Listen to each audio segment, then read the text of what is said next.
Hello, this is Norwich and welcome to my Aston Villa career mode, and this is episode number 6 for you guys. So as you can see on the screen now, we managed to beat Norwich City 3-2. I did have the gameplay for that, but unfortunately my HTTP decided to make the file corrupt, so it wouldn't be allowed to go into Sony Vegas, so unfortunately I can't bring you the gameplay. But anyway, we managed to win 3-2, so that's another 3 points on the board. Here we're going to check out the squad report. Brad Guzan managed to go up 1, Eric Lichach, the right back, age 23, he goes up 2. Then we've got Kieran Clark, 23, goes up 3, Ender Stevens goes up 3, Michael Brighton goes up 2. He looks like a decent player, he's only 22 as well. Cillian Petrov unfortunately goes down 2 because he is quite old.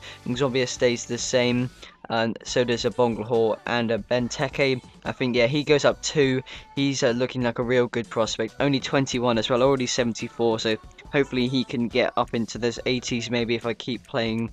And those are just some of the other players who aren't as important to me in my career. But we'll go into a game now, and it's against Manchester City. And this is always going to be a tough game. The reigning Premier League champions up against Aston Villa.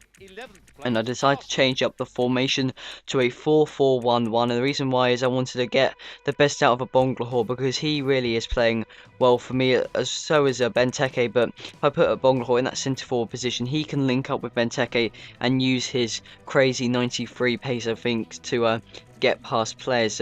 We do manage to put Shea Given back in goal. He was banned for the previous game because he got a red card. We'll go into the game now, and as you can see, Manchester City have quite a similar team as you saw, well, as you probably know, but they do have Demba Ba and from Newcastle, so that must have cost quite a lot. I didn't manage to see that in the transfer window in the summer, but you know, that a really good signing. Demba Ba is a quality player and he'll work well. They did have Aguero and company out for this game, but Manchester City, with the money they've got and you know, the amazing players, it was always going to be a tough game.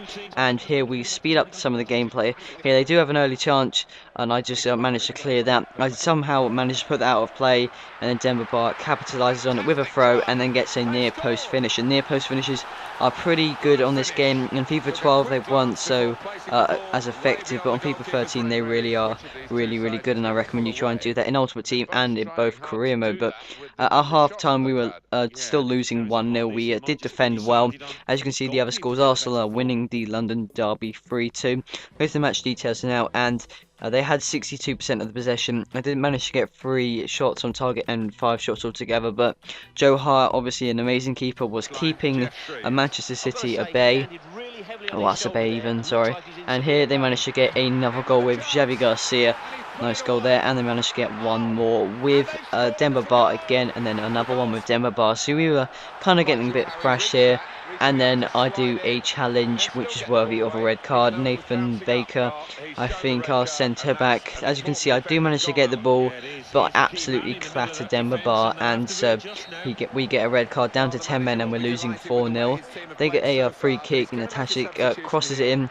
It's headed out to Benteke, and Benteke is going to run. He's going to use his pace. He gets past 2 players from Manchester City, and you guys know what it's time for. It's time for Benteke time, and he smashes that one into the back of them in the 69th minute as well. And so we're now winning. Well, no, we're not winning. We're absolutely getting thrashed 4-1. And then they managed to get one more with Demba Ba, and there you can see the match facts: 9 shots, 6 on target. But you know, we just couldn't get those goals to get us in any contention for any result. There you can see the final scores. Arsenal do manage to win that game against Tottenham, and so we'll go into the next game, and it's against Sunderland. And Sunderland are a team where we could get a result out of. They're probably a mid-table team.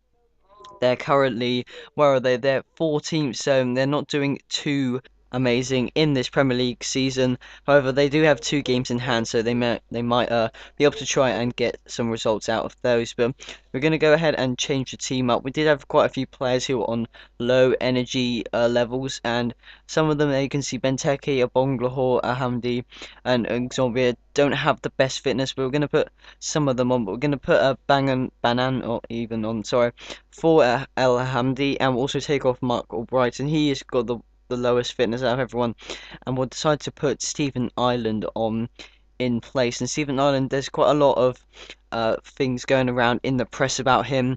Apparently he's not happy at Aston Villa, and you know, I don't know why he has been playing quite a lot of the games. He hasn't been playing the previous few, but you can see a nice new kind of like feature about career mode is they actually like go into depth of all the press stories and all of that kind of stuff. But we're currently situated in 8th in the Premier League. We've played 10, sorry, not 11, and Sunderland only played 9, but I'm going to the game highlights now, guys, and I managed to get the first goal. And Zombia getting the chip into Benteke, and he smashes that one on the half volley into the back of the net in the 4th minute, and we're up 1-0. So we're playing well first in this game, and he's going to do the surfing celebration. To do that, you hold the right bumper and then flick the right stick to the left. So that's how you do that celebration if you guys are interested. But yeah, nice little over the top free ball from Zombia.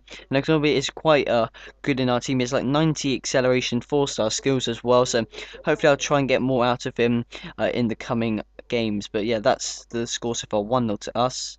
And moving on into the 15th minute now, and Campbell here has the ball. I missed that tackle. He's now through. He gets past my player again. He heads it into Saha from that cross, and Saha managed to capitalise on it and get the goal to equalise the scores at 1-1. Decent goal for them. That was nicely worked. I probably could have done something better. My defender really should have headed it out, but unfortunately he didn't, and Saha managed to get the goal. So at half-time it was 1-1. As you can see, the scores in the other grounds. Fulham are drawing with Everton 0-0, sorry, and Man United managed to beat Arsenal in the early kick-off 3-0. So they're doing well, Man United, and I have to play them next. But here in the second half, in the 65th minute, the keeper clears it only to Bannon. Bannon now has a shot, and here it is. Great save from the keeper, but Benteke is there, as all good strikers are, and he managed to get that little tap in the 65th minute, and he does the little salute celebration. If you wanted to know how to do that, you hold the right bumper and then press Y, and this is on Xbox. I'm not sure what the button is on the PS3, but however, a lovely over-the-top through ball into Sessegnon, and Sessegnon is going to hit them into the back of the net each time he gets the opportunity to. And I couldn't believe what a lovely ball that was from Sunderland. But you know, Sunderland are a decent side, and they do have the quality to do that. But I bring on a Bonglahor late on in the second half, and he managed to get a goal in the 86th minute for me. Benteke with the first shot, and the keeper saved it, but Bonglahor was there to finish the move off with a goal, and it was through my the opponent's legs as well, so that was pretty funny. But yeah, we managed to get the 3-2 victory.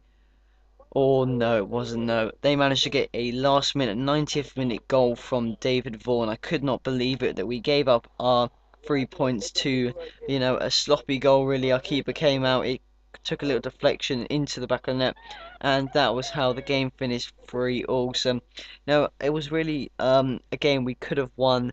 We probably had the better chances too, but you know, to be fair to Sunderland, they got themselves back into the game. And so this is where the episode ends, guys. If you did enjoy it, leaving a like rating would be awesome. I'm sorry that it's like 8 minutes. I don't know if you guys like longer videos. If you don't, leave a comment. But you know, I had quite a lot of stuff to talk about and quite a lot of gameplay and stuff. So yeah, thank you guys for watching. I'll see you next time. Goodbye.